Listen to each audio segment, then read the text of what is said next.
আসসালামু আলাইকুম। আজকে আমি খাবো চাল কুমার শাক রান্না করছি। দেখেন কি সুন্দর করে একবারে চড়াইয়ে দিছি আমি। হ্যাঁ, চাল কুমার শাক ভাজির মতো করছি আর কি।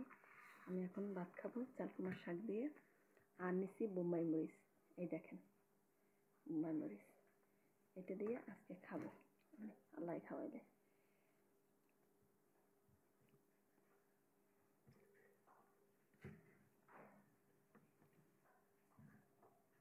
ডাটাগুলো বাছতে হয়, দেখেন অনেক ডাটা শাকের ভিতরে, অনেক ডাটা।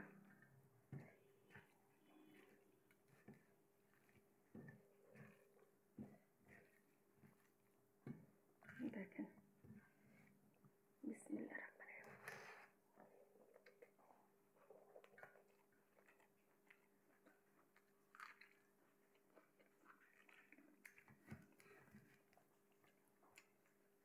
এই শাকে আমি আড়াইটা বোম্বাই মরিচ দিয়ে রান্না করছি।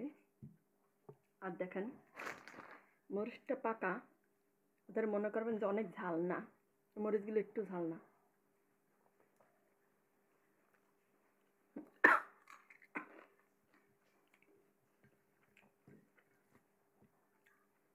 ঝাল হলে এই মরিচ আমি খাইতে পারতাম না, এইভাবে চাবাইয়া। এগুলো দেখতে দেখায় দেখেন কি পাকা, কিন্তু একটু ঝাল না এগুলা। হুম,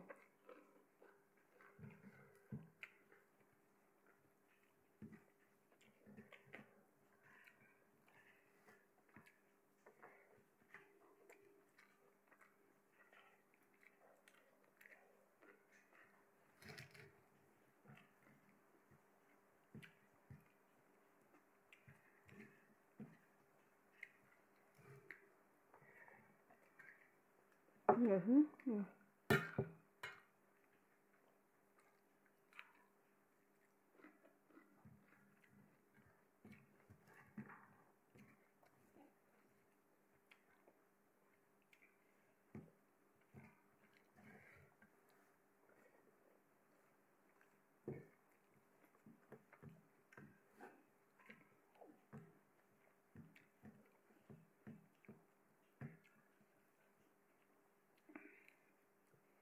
এমন এমন বোম্বাই মরিচ আছে অতিরিক্ত ঝাল, সেগুলো আপনি কামড়াই তো মুখে দেওয়ার দূরের কথা, আপনি ভাঙ্গিয়ে দিলেও আপনার ঝাল লাগবে, এত ঝাল সেই বোম্বাই মরিচ। আপনি খাইতে পারবেন না বোম্বাই মরিচ, এত ঝাল, বুঝছেন?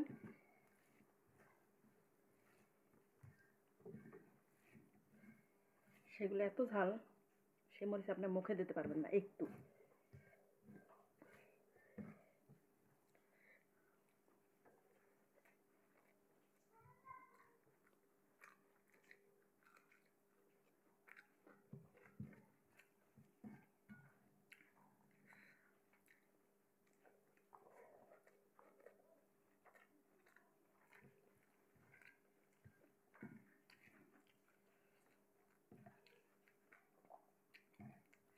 আপনাদের বলবে আমি ঝাল ছাড়া খাইতে পারি না, বোম্বাই মরিচ ছাড়া, কিন্তু ঝাল না এগুলা।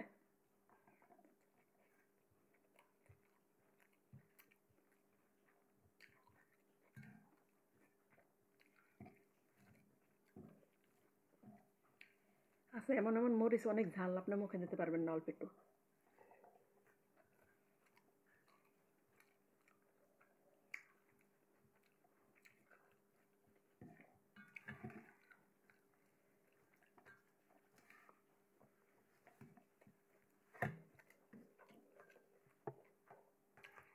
এরকম যদি ঝাল হয় তো এই শাকে আমি আড়াইটা মরিচ দিছি। ঝালের মতো ঝাল হইলে অর্ধেক মরিচ দিলেই ঝাল হইবে প্রচুর, মুখে দিতে পারবেন না শাক।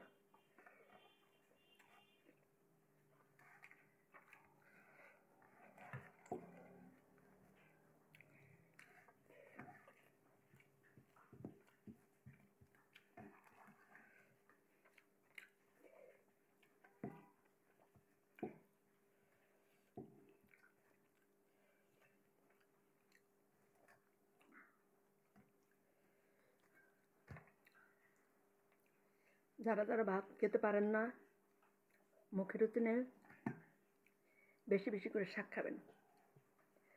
শাকে আপনি ভাত খেতে পারেন। ভালো থাকেন। আল্লাহ হাফেজ আপনাদের সবাইকে।